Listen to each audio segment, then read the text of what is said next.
that has happened in the last 10 years or 15 years has come out from the developed markets.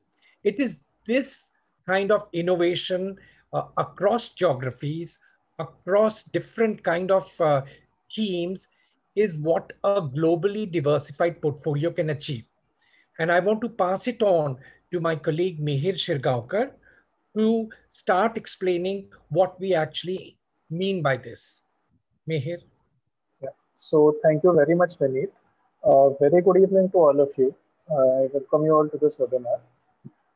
I would like to begin by giving a decade a view of how the world benchmarks across different nations have performed in the previous decade. So, while we know that, of course, India has always been a robust economy, but if we really compare the performance of Indian benchmark with some of its peers, particularly US, what we realize that in the last 10 years, actually from 2010 onwards, India has not been the stock market index that has outperformed. We have indices like the Nasdaq, the S&P, the Dow Jones, which have actually outperformed Indian index. So what we can see that, unlike a notion which says that emerging markets or like emerging markets investments are the next space for alpha, what we can actually see that it is the large developed economies such as US, which has outperformed all the major indices in the world. Let me also take you to a 5-year view of things. So even if we look at a 5-year period from 2016 onwards, what we can see is the Indian returns are at par with the S&P returns. Taiwan has outperformed India in the last 5 years, and the Nasdaq, okay, which is a US-based index, has been a clear outperformer in the 5-year period as well. So let me display some more data. So this is data for 12 stock market indices across the world, country-specific indices, and starting from west to east. So starting with Japan, Korea, China, Hong Kong, Taiwan, of course, Nifty 50, the FTSE, DAX, and the 3 US indices. So what we see, and a comparison of this becomes very crucial, is because as we can observe in these numbers, the Nifty 50 index has not been the outperformer in all the years. We can also see that the US markets have actually been outperformers in most of the years.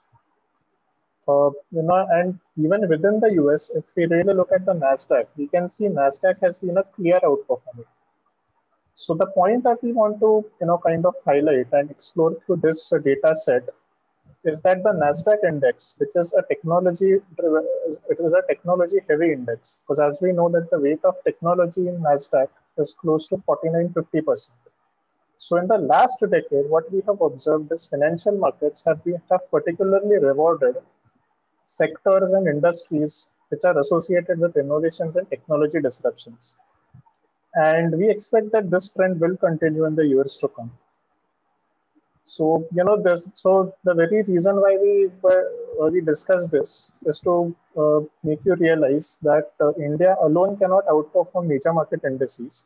And a major chunk of returns are actually come from the developed economies. So with this, we come to the next section, why GIFT City and what is the role of IFSC? So I hand it over to Vineet now. Yeah, thank you, Mihir. I guess some of you must have been reading or must have interacted with people over the last couple of years about GIFT City. So the first news about GIFT City came about from Gujarat when present Prime Minister Modi was the chief minister of the state.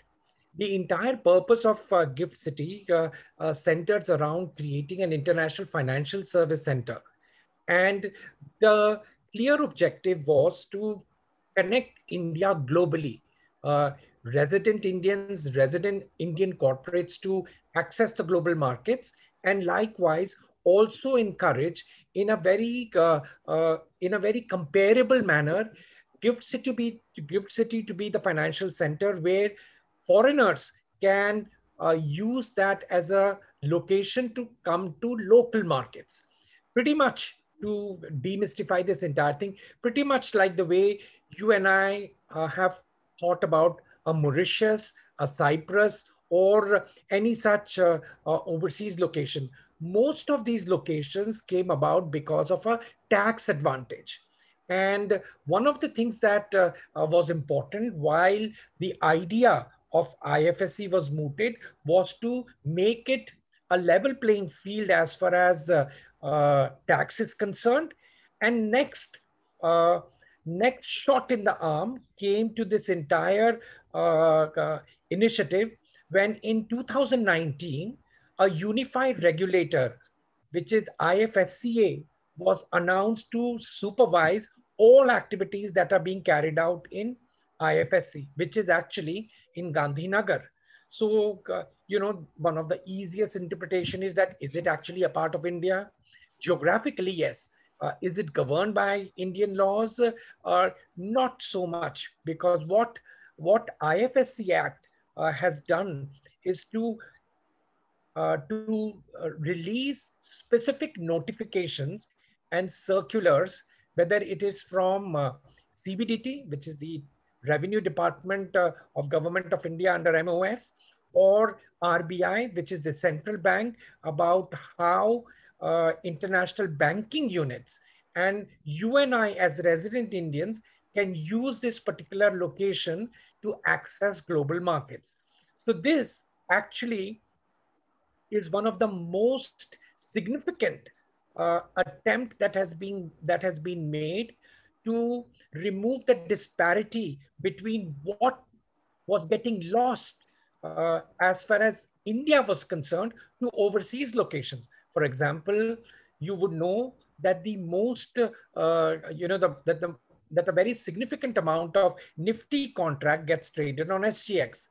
All the masala bonds issued by Indian corporates are being issued in Singapore, Hong Kong, and London. With the setting up of IFSC, a lot of this is set to change. Mihir? Yeah. So thank you, Vineet, for the comprehensive outlook on the IFSC and the GIFT City. So we now come to the next section, the very topic of discussion why all of us are gathered here, that what are the different innovations and trends in the global markets. I can begin this section by telling that today technology is not restricted to just being one sector among the other traditional sectors. Today, what we can actually find is across traditional industries, technology is being deeply embedded to such an extent that actually these traditional businesses are either forced to phase out completely or they are forced to adapt.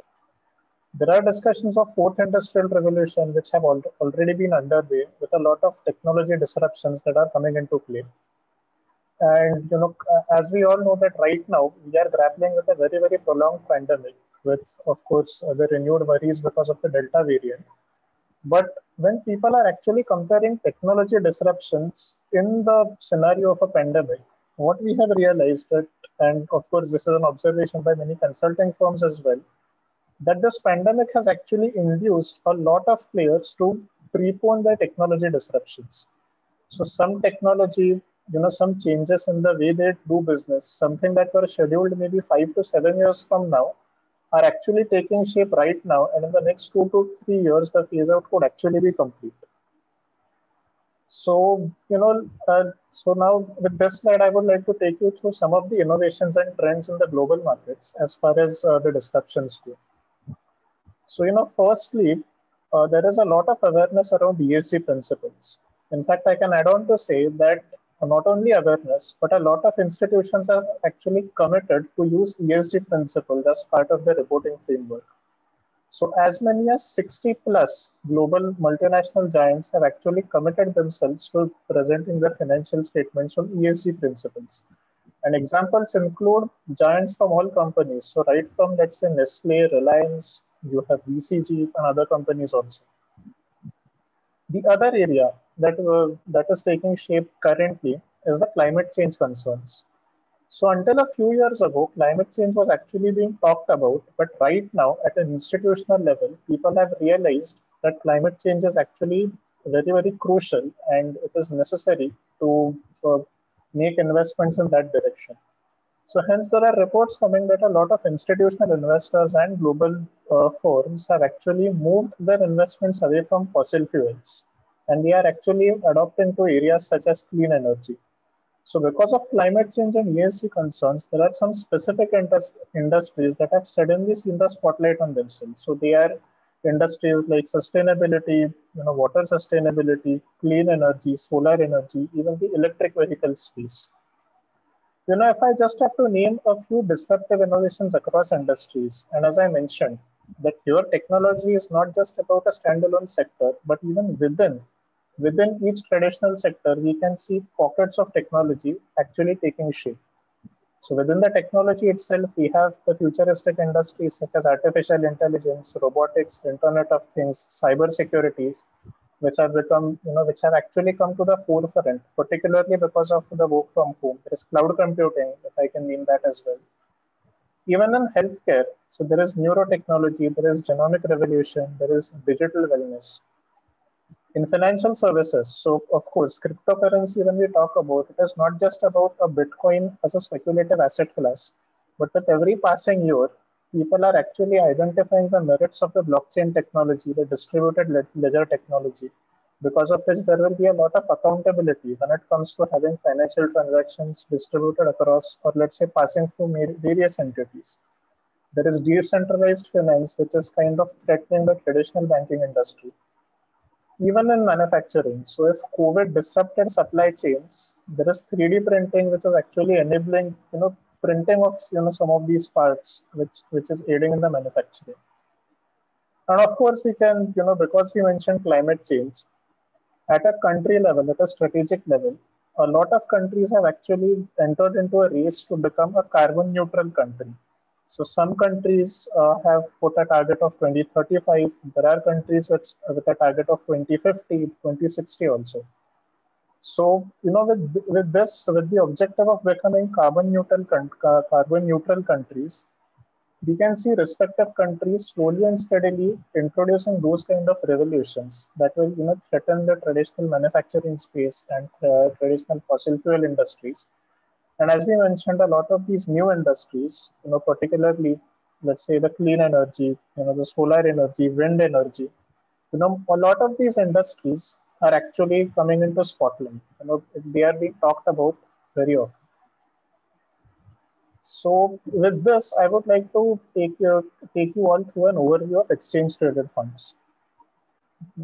And the very reason why we are introducing the concept of exchange traded funds here is because that right now, like in the Indian markets, exchange traded funds would primarily be understood as funds which are tracking broader market indices.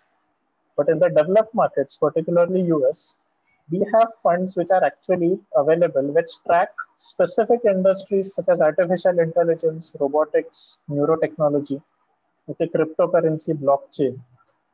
So how we can understand this is that while at India we have only broad market indices on which we have exchange traded funds, but in the developed markets there is actually a three-layer kind of a universe of exchange traded funds.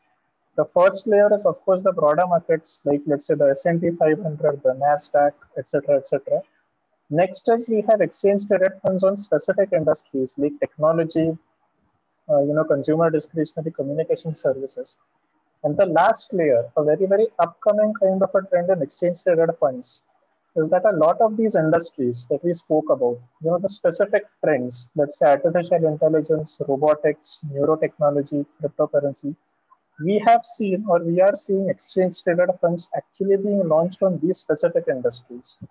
So if an investor wants to take access to a particular business only, if he is interested, if he or she is interested only in the semiconductor space, or if the investor is interested only in, let's say, the electric vehicle space, then there are exchange traded funds available where a person can seek exposure only to these specific industries. Let's put it this way, that while an exchange traded fund tracks a basket of securities and it trades like a stock, but if we really observe the universe of exchange traded funds today, across the globe, ETFs are listed in 45 plus countries, and there are more than 9,000 different ETFs listed. And these ETFs collectively taken together, they have exposure to multiple regions, multiple countries, sectors, themes, and a lot of combinations also. So if I have to give specific examples, you have exchange traded funds on, let's say, the Asia Pacific region, the European Union region, the North America region. We have country-specific ETFs such as China ETF, Taiwan ETF, Switzerland ETF, even Colombia ETF, Chile ETF, for example. Of course, we all know the traditional sectors on which the ETFs are available. And then there are these specific business themes, the new disruptions, on which ETFs are available. So, I mean, if I have to give an example, that if I take the example of, let's say, an Internet of Things ETF. So, an Internet of Things ETF will track a basket of securities or a basket of companies which are only into the business of Internet of Things. So, if an investor is really confused as to which stock the person needs to buy if he wants to gain upside from the IoT revolution, he can just go ahead and buy the ETF. This actually also reduces a greater degree of the systematic risk. We have ETFs on multiple asset classes as well. So we not only have equity ETFs, but we also have fixed income ETFs, commodity ETFs, REIT ETFs, currency ETFs, and then even in fixed income we have, let's say, inflation protection bond ETF, mortgage-backed security ETFs, etc., etc. The second last point is something that we would like to stress upon, that today there are dedicated ETFs available on disruptive innovations as well as unique business ideas. So, so this is the third layer of ETFs that we are talking about. It is not just about a sector ETF here, but it is also about seeking exposure to specific businesses. Today we have work from home ETFs, we have gender diversity ETFs. Surprisingly, we even have pet care ETFs that is actually coming in. And the last point that I'd like to make is that in the recent trends in ETFs is that there is a focus on a lot of newer asset classes. So today we have ETFs even backed, which are backed by cryptocurrencies and carbon credits. So these are the new asset classes coming in.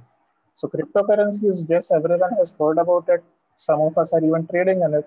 But even carbon credits market, so even that is a growing market owing to the climate change concerns. And we have ETFs actually backed by carbon credits.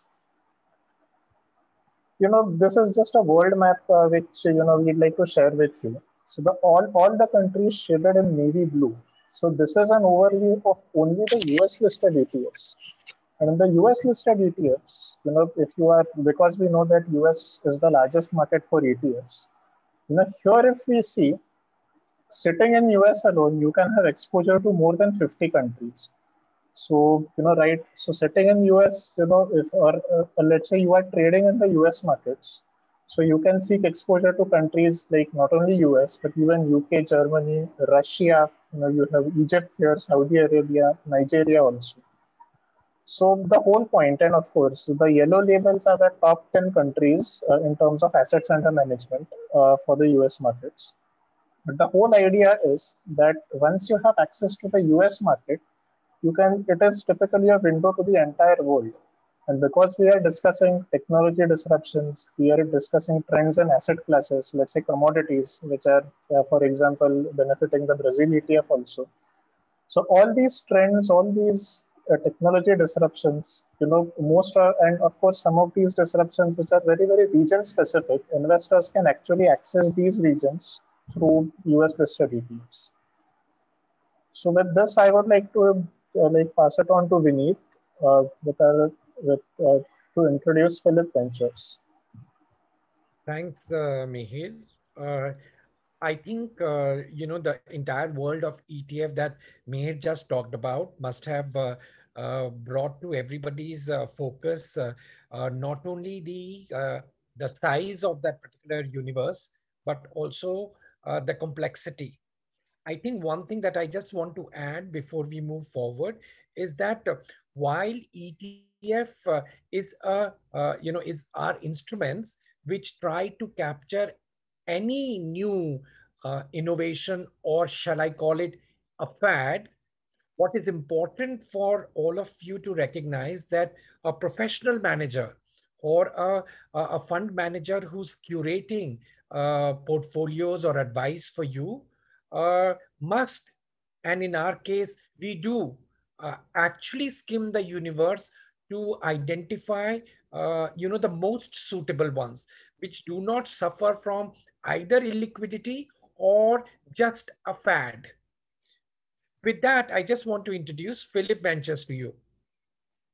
Phillip Ventures is the 100% subsidiary of Phillip Capital India Private Limited. And this particular opportunity came about 2 years ago when the entire framework of Gift City was getting firmed up. One of the first institutions that got established and went live were the two stock exchanges. One, a subsidiary of Bombay Stock Exchange, and another one of National Stock Exchange. Being an agency broker in domestic market headquartered in Bombay, it was important for us to continue to look at new opportunities and new areas to expand. Phillip Ventures is an outcome of a similar opportunity. In the last 6 months alone, based on the accelerated changes that I was referring to earlier in IFSC under the unified regulator, Phillip Venture has started identifying new things that we can do. And one of the next things that we did after becoming a broker on those two exchanges was to become an investment advisor and a portfolio manager. It is based on these two regulated licenses that we got that we started putting together PMS product. And the PMS product that Mihir will now talk about in the next slide is actually driven by some of the fundamental principles and fundamental pillars of this entire global investment. We are very careful about how to take our resident Indian clients into that immense world of global investments.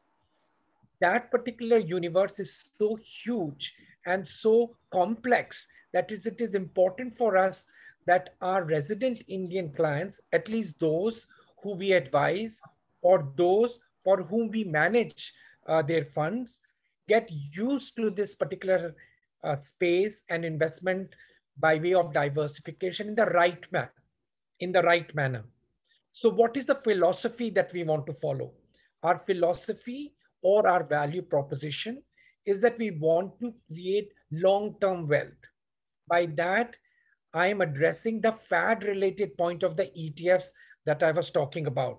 We do not want to jump to a particular instrument, company, ETF, just because it has been galloping ahead, whether it is the Bitcoin, whether it is carbon, whether it is something else. We are focused and committed to providing an opportunity to create long-term wealth for our clients and investors.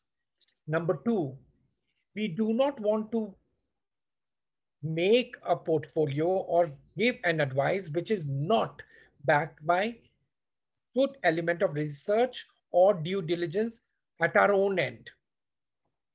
To this end, our expertise, which is available in our local fund managers, such as Mihir and Nishit, and our global expertise that is available within the 15 country operation that we have as Phillip Capital Group, comes to our benefit. What is the objective? What do we want to achieve for our investors? We want to first obviously make this entire process transparent. uh, I talked about the philosophy, which is the long-term wealth generation, seamless, and also to find ways in which they can participate, our clients can participate in trends of today as well as the ideas of tomorrow. And that is where the great growth potential comes about, even in developed markets such as US. What methodology do we want to follow when we are driven with the objective that I just talked about? We want to follow and monitor the structural developments that are happening. And by structural developments, we want to really see whether the new innovation or the new idea is at a proof of concept stage, or is at an early stage of scale, or it has actually started gathering momentum of scale itself. And then we look at alignment of such ideas, ETFs, corporates, companies with our portfolio management activity. We also want to continue to follow a risk management process of how and what constituents are getting into the portfolio, whether they are well diversified, whether they are well traded, whether they are being issued by ETF manufacturers, as they are called, which are of repute.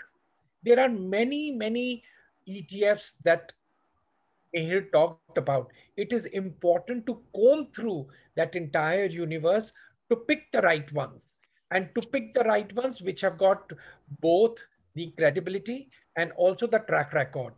We apply obviously quantitative factors or quantitative characteristics so that we avoid concentration risk. And we also look at qualitative assessments to filter the right names and the right sectors and themes for you. Mihir, the next one is for you. Yeah.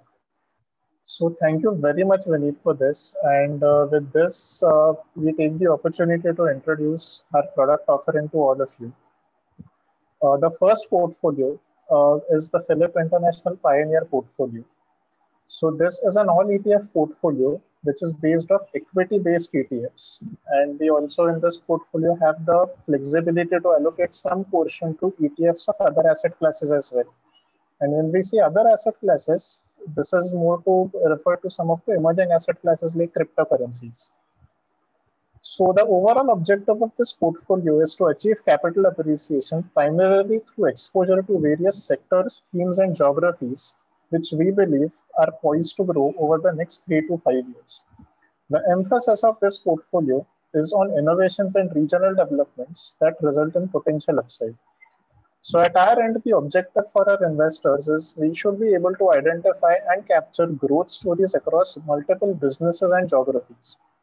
I had mentioned on my previous slide that when we talk about technology disruptions as well as various regional developments, there are specific ETFs available which give exposure to those specific disruptions. And our idea is to curate a portfolio which is comprised of those ETFs. I can also put it in the, I can also, explain this in a different way that our portfolio, before it being an ETF portfolio, it is actually, it should be viewed as a collection of various businesses, which we at Phillip Capital have carefully selected at our end. We are actively managing this portfolio while the ETFs are passive in nature, but the decision to which industry to be in, which is the theme that we would really like to have our funds invested in, which are the themes which we believe are only a very, very talked about trend right now, but may not be fundamentally sound. So that is the decision making that is happening at our end. And then we are curating a collection of businesses, each represented by an ETF. So that is the Philip International Pioneer portfolio. I now present to you the next product, which is the Philip International Universal portfolio. This is a multi-asset portfolio which is comprised of, once again, all ETFs, but these are ETFs around equity ETFs, fixed income ETFs, as well as there is flexibility to allocate to other asset classes as well. So we will be considering real estate ETFs, REIT ETFs, commodity ETFs, currency ETFs. Our objective here is to achieve capital appreciation through a well-diversified exposure to various asset classes, geographies, and sectors. And when the investor looks at this portfolio, what we want to achieve for the investor is an overall diversified exposure across instruments with varying risk characteristics. So even within one asset class, like let's say equity and fixed income, there are various instrument types, each represented by specific ETFs. So our focus is to identify the right instrument types within each asset class and then curate a portfolio, which will be very, very well diversified and which will provide superior risk-adjusted returns over the benchmark. So with this, we actually come to the end of our presentation. And I would like to now pass it on to Vineet for his closing remarks.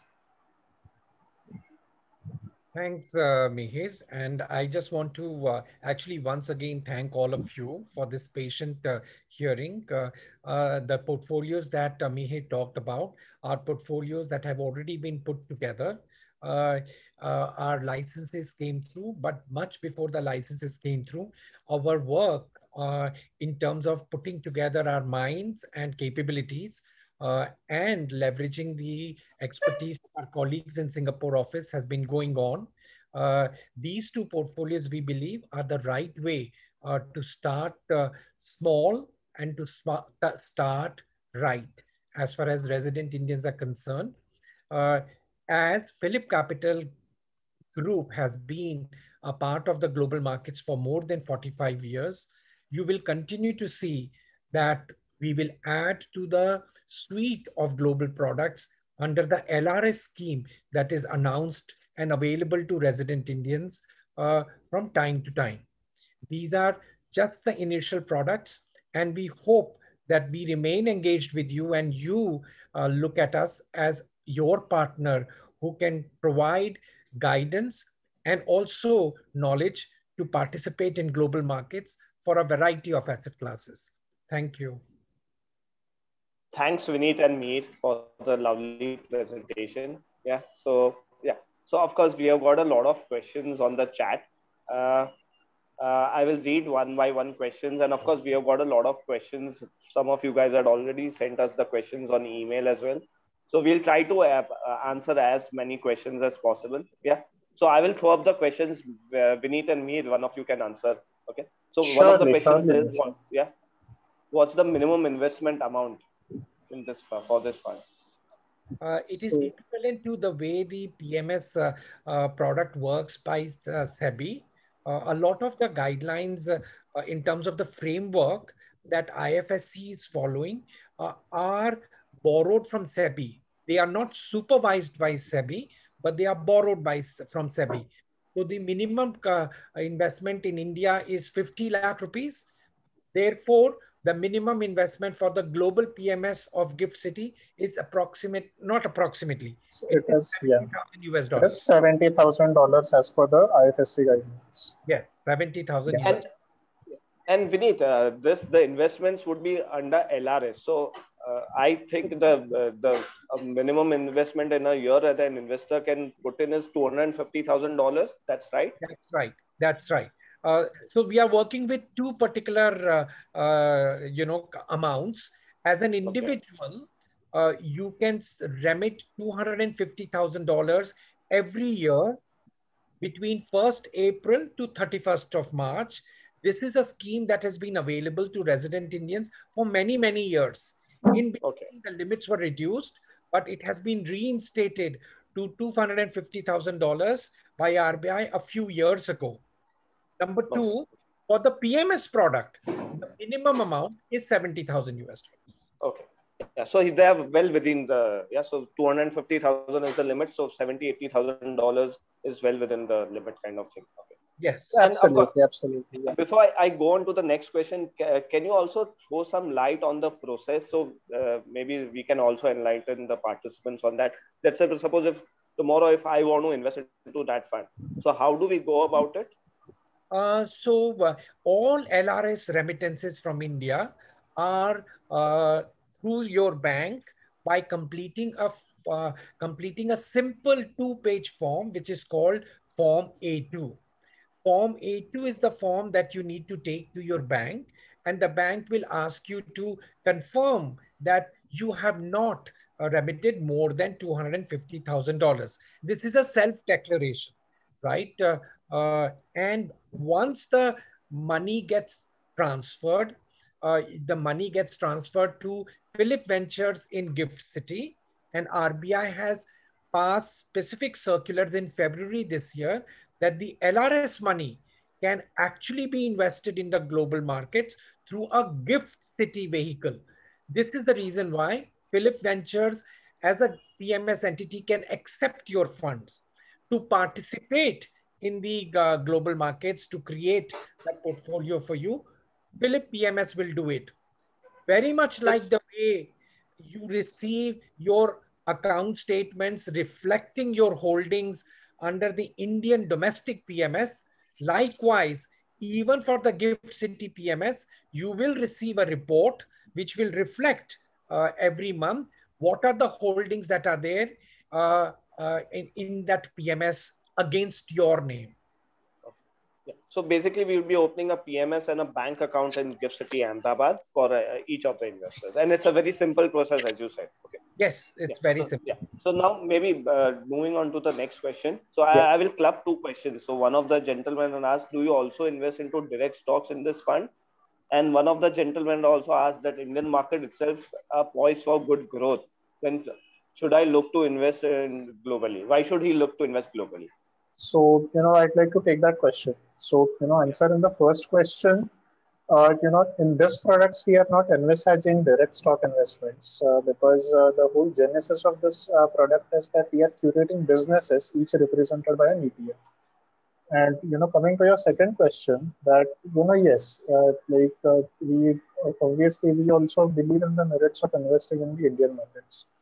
But we would like to bring this point across that whenever you are considering only in Indian equities, the biggest risk that one can run as an investor is a lot of country-specific risk. Okay. Sure. As we saw in the first part of the presentation, in the last 10 years, it is actually the developed markets, and that to those indices or those businesses backed by technology that have significantly outperformed even the Indian indices. The next point, that I would like to talk about is that right now we are in a pandemic stage, and yes, while we've seen markets, reach trade near their all-time highs, but some of the points that we would like to consider, particularly in the developed markets, is that right now, across the markets, the one of the reasons that we can think of that why equities are doing so well, despite us being in the pandemic, is because a lot of these large established organizations have actually been able to successfully adapt to the pandemic, and they have been able to improve their bottom line.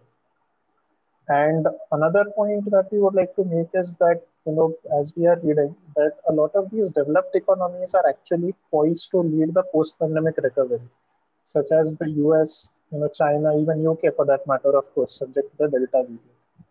So in this scenario, while investing in Indian markets is a good idea, but diversifying some portion of the investments in favor of global investments would actually be a better way of optimizing.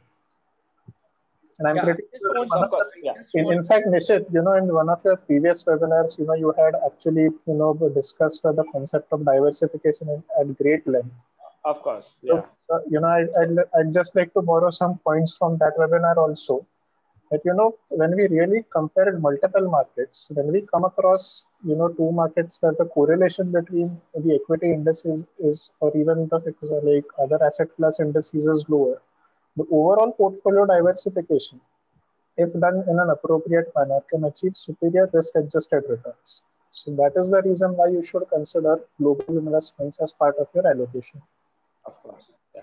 Of course, I do vouch for Indian markets, but at the same time, of course, we always tell all our clients that diversification is very important at Phillip Capital. In fact, I would like to add, one more point that I can think of that, some of these industries, like let's say, for example, the semiconductor industry, or even, let's say some of the rare earth materials, if I have to name a few industries, sitting in India, it is very, very difficult for an India-only investor to seek exposure to these specific industries which are actually doing well, partly because of the pandemic and partly because there is business merit to it.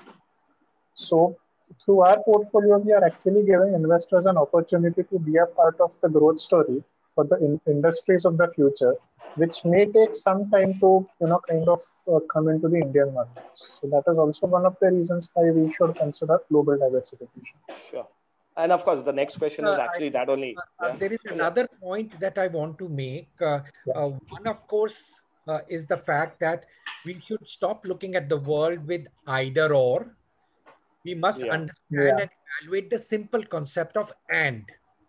Right? So there is something called and. So the diversification comes from that principle of and. Number two, it is not only limited to diversification as the sole merit or a currency protection between US dollar and INR. It is about even participation. Or how long do you want to wait to participate in an explosive growth in semiconductor, cybersecurity, cloud computing, medical devices, biotechnology, genomic? Do we Sure. want to continue to read about this in Economists and Financial Times and not have the ability to participate? The answer is no.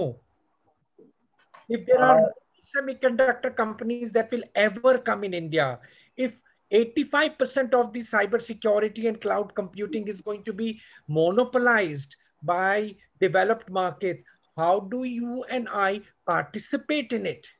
And that's the uh, nature of yeah. global portfolios. And Sure. one more point actually, actually it's a very, very interesting question. The more we discuss, the more points kind of come up. One very important point which should be considered by investors, particularly from a risk management point of view, is that because we are choosing exchange traded funds, which are backed by basket of companies in those specific businesses, these are publicly traded companies, and we can be rest assured that these are established businesses. These are companies which have a good track record of existence as well as profitability. These are not ETFs or products which are backed by some startups. These are Sure. companies which are in existence for decades, if I may. And so they are actually in existence. These are market leaders in those specialized businesses, which are actually taking, their business to the next level. So that is Sure. also one of the reasons that you can be rest assured that, there is, you are really not investing in a very, very high risk kind of a company. It is really pure innovation, which is actually backed by a stable management as far as those respective companies go. And that is also the reason why you should consider participating. Sure. Yeah, but of course, I take both of your points, and as Vineet pointed out, it is not the main point is and yeah. So that is what we all of us need to learn about. Yeah. So yeah. So moving to the next question is: are all the investments in US ETF, and what is the fee structure and taxation possible? Of course, I am very sure that we won't be discussing the fee structure and the tax, but of course, for fee Yeah. structure and taxation, you can get in touch with us or your RM or the introducer. Yeah. But Yeah. yeah, maybe we can answer the first question. Are all the investments in US? So yeah, so Vineet, I'll take this one, and maybe you can add on. So right now we are considering a universe of only US listed ETFs because US itself is a very large market of ETFs. It is the largest market for ETFs. And as we saw in one of the previous slides also, that the US market alone gives exposure to multiple regions, multiple industries, multiple themes, if I have to put it that way. The other thing why the US listed ETFs work very well for us is the liquidity associated with those units. There is a very good, a very superior kind of a price discovery. Big volumes of orders can actually be traded on those exchanges. That is, another reason. And yeah, I mean, these reasons, like for these reasons, even the largest ETF AUMs are actually coming from the US markets only. So, that gives us a sufficient, kind of sufficient assurance that investors can seek exposure to those industries. So now I'll club another two questions together. Yeah. So the Sure. first question goes: investing in ETF abroad is already possible for Indian investors. So why this PMS? Okay. And the second question is again related to the same kind of a yeah. Indian investors can invest in global securities in INR through brokers in India. So why one should invest to this platform? What are the additional risk or benefit? So the main crux of the question is why. So today Indians can invest into ETF or maybe an Apple or a Google through Indian brokers. So what is that at Phillip Capital that we are getting out? Yeah. So I think the point is not about being able to uh, buy or sell a particular ETF. Of course, you can. In fact, that is exactly that you can do if you open a trading account because ETFs are securities. So very much like the way you can buy or sell Amazon a stock or a Tencent stock in Hong Kong or a Singtel in Singapore, you can buy or sell an ETF without a doubt. I think what we are trying to propose is that is there some organized investment philosophy and principle that can be followed in a consistent manner to curate a portfolio? The answer is pretty much to a question if you were to ask that I can buy direct stocks on BSE and SE, why do I go Yeah. to Kotak Perfect. Yeah. PMS? Or why do Yeah. I go to ASK? Or why do I go to SBI mutual fund? That's one part. Number second, there are mutual funds that do take and provide participation in global equities or global markets through a fund of fund structure, or raise the money in INR and participate in global markets. We have noticed that the fee structure of such offerings and such products is usually on the higher side, because obviously there are layering, right? And there is nothing about opaqueness. It's just about the way the product is constructed.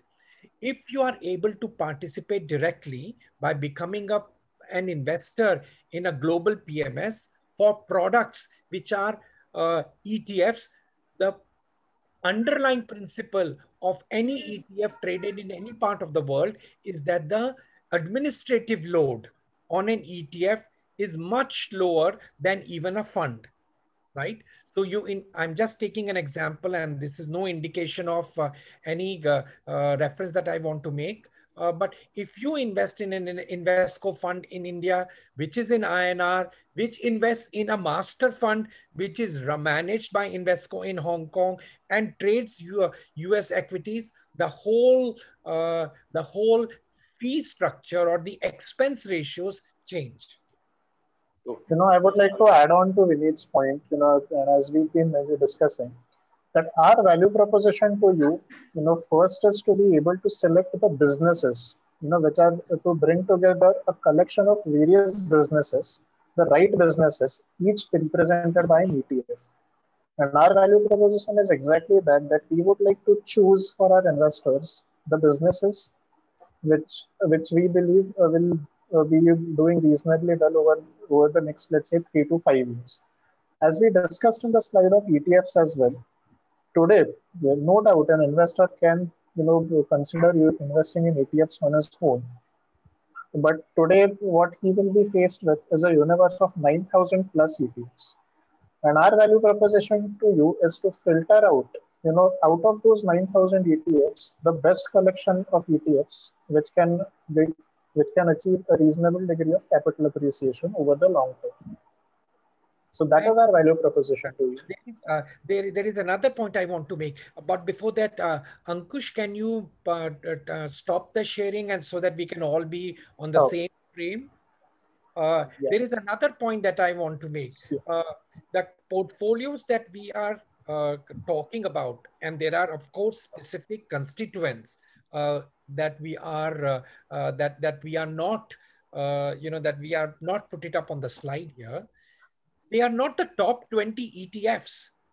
It is not as simple as ranking the ETFs in terms of their performance in descending order, like the way sometimes we do when people say that NAV के growth के basis में मुझे top 5 mid cap funds बता दो, top 3 large cap funds बता दो, top 5 small cap funds बता दो. No, there is no value addition that we would bring if it was a simple mathematical Excel related exercise. That is the reason in one of the PowerPoints that we talked about in philosophy, it needs to be research driven. We need to find the ideas of tomorrow, the winners of tomorrow. So we are doing our best in a fiduciary capacity as a portfolio manager to identify which ones could be the winners of tomorrow. Those which have already moved could still be in our portfolio, but need not be the best growth items. Yeah. So then couple of questions are related to currency. So is there any gain from currency exchange? And can you invest back in India from the PMS created in LRS money? Would that be considered route tripping? The global PMS, the way it is constructed and the way we have constructed is for outbound global market investments. That's what the license says, right?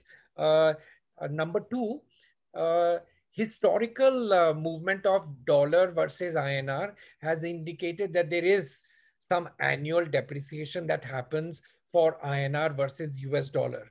So those of you who have a natural need for a dollar expenditure, right? Whether it is for medical reason, whether it is for education of your children, whether it is for your travel and leisure reasons, it is good to find ways in which you can have a portfolio which matches with your dollar requirement, whether it is annual or biannual, right?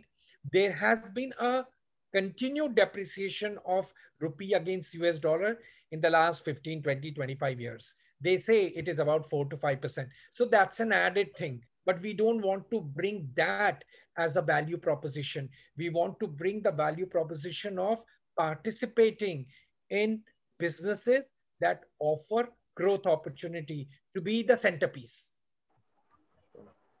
Okay. So there's one question. Do you also have an investment advisory product apart from PMS under the GIFT City? Yes. Yes, we do. Yes, we do. Okay. Okay. So maybe, of course, we can have another seminar on that, because I understand that itself would be a very big topic. Someone has again asked about the fee structure and how maybe our fund is better than the fund of fund. We have already answered that. So yeah. Then what kind of returns can one expect? And yeah, post the expenses and the fees. Mihir, you have been tracking the performance, so you want to give some range as an idea.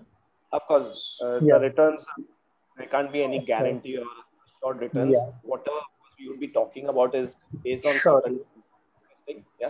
So, as part of, curating the portfolios, and more importantly, as part of setting up a very, very robust portfolio management process in place, where we are, reviewing the portfolio, nearly every day, we are reviewing at even timed intervals as to, do we really want to consider rebalancing some of the constituents? Do we consider sector rotation, theme rotation, country rotation? So we have performed a comprehensive back testing, and we have been running simulated portfolios for almost like the back testing period is now 5.5 years, and we are actively tracking it. So we have been able to achieve a good 5 to 6% alpha over the benchmark of these portfolios. So after fees, so of course, I mean, we do know that we will be separately discussing fees, on a one-on-one basis. But at least before fees, we have been able to generate a good 5 to 6% outperformance. So for the Pioneer portfolio, like at least the back-tested results have been promising, and we've been able to achieve some 18-19%. And for the Universal portfolio, the multi-asset portfolio, it has been in the range of 14 to 15%. But as we said, that past returns cannot be the guarantee for the future returns. But our endeavor is to provide to our investors superior risk-adjusted returns over a longer period. And these returns are obviously dollar denominated, because there is no other way in which the returns should be presented to the investors. For a dollar portfolio, the returns has to be presented in a dollar manner. So these are all dollar returns. I hope with that, of course, we have answered most of the questions. Mir, if we are missing out on something, or maybe if you would like to highlight something, yeah, before we close. So, actually, most of the questions that, some of the questions which had even come on email have been actually addressed in the Q&A session. I must say that, I'm actually glad that, a lot of relevant questions have, come up. A lot of comprehensive So one question is again. Sure. Yeah. Can NRIs invest, and can you just throw some light on the taxation part? Or yeah. Yes. I think, Mihir, you can obviously confirm that the NRIs can participate in global PMS, and our understanding of the taxation that is applicable to an NRI, which is different from what it will be for a resident Indian. Mihir, you can throw some light. So, at this point in time, our assumption, as in our view, is that even NRIs should be taxable for the PMS income which is being generated in the IFSC GIFT City. As right now, we've been discussing this with a few consultants as well. They admit and they agree that it is a very, very gray area as far as taxation goes. And, gray area should not be looked upon in a negative kind of thing. It is just that, a very, very proactive kind of regulations are being developed around this. On a conservative basis, as Vineet mentioned, that, from our side, we will be giving all the relevant portfolio related statements.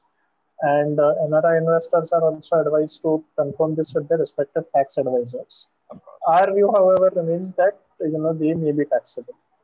Okay, for the domestic clients, yeah, So right? just similar to the domestic clients, as in the GIFT City should not be looked upon as a vehicle to achieve tax arbitrage. So Sure. something which would have any which ways been taxable in the domestic kind of thing should not become exempt only by the virtue of taking the GIFT City route. That is the view that we take. Yeah. So I guess with that, okay, the one last question I'll take before we close. Yeah, No, it's always great to is the alpha interact. over the US benchmark indices as India benchmark index can perform better in this decade? Yeah. No. So Could you again, repeat that? Sorry, could you repeat the question? is the alpha over US benchmark index as India benchmark index can perform better in this decade? So they are saying that in this decade that the India would perform better. So why should they again? So we have already answered this Yeah. question. Yeah. So And just one before we close. So here, because we are considering a global portfolio with exposure to multiple regions, the sure. benchmark is not just a US benchmark, but we are invested in global benchmarks. So Yeah. the S&P Broad Market Investable Universe benchmark for the Pioneer portfolio, and the S&P Target Risk benchmark for the other portfolio. But I mean, of course, these are benchmarks which are not specific to the US, but yes, they do have a heavy concentration of US, but it is invested across multiple regions. And our endeavor is to, be able to generate reasonable level of alpha over and above the benchmark returns. I think that a point that needs to be clarified, Nishit, to those who are asking the question relating to taxation is that IFSC is not imposing any tax, right? Yeah. It is the tax that is applicable to you wherever you are coming from.